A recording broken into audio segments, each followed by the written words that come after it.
Hello friends, आज video खुरांट माछरू आज market रे बहुत बड़ खुरांट माछटे आसाला। तो भाविली टी वीडियो करदे। एपटे जो दुईटा इलिशी आप देखुं तो से इलिशी दुईटा को 1100 टंका।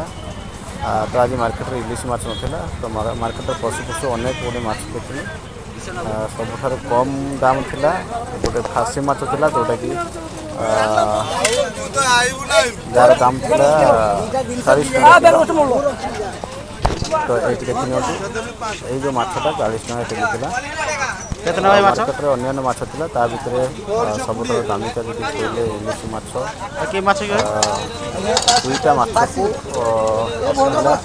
1150 टंका एवं खुरांट माछ केजी 350 टंका थिला। ये खुरांट माछ को देखिया जोटा कि मार्केट पाटे पाटे केतना बड़ माछ पाटे केतना पाटे ये माछ पाटे केतना 50 टंका थिला। पाटी माछ पाटी बड़ बड़ गोटी तो ओजन 250 ग्राम 300 ग्राम 400 ग्राम हम अन्य माछ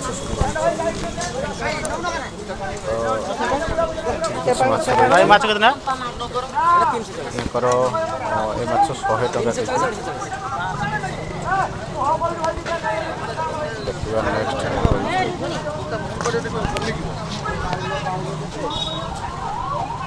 ये भाई एबे माछ नहीं आसिले बाहर करछन्ती माछ तांको पेटीरू। तो ये माछ भितर एटी माछ पकापी क्विंटाल रू अधिक माछ अच्छी पाखे बाहर करछन्ती पेटी भितर देखिए 40 टंका केजी।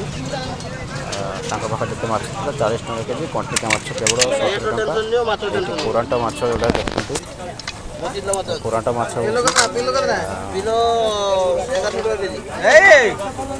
टंका केजी। ये जो साइड रे आपने देखुं इलिश माछ दुईटा गोड़ पाखे जोड़ा अच्छी माछ 1100 टंका।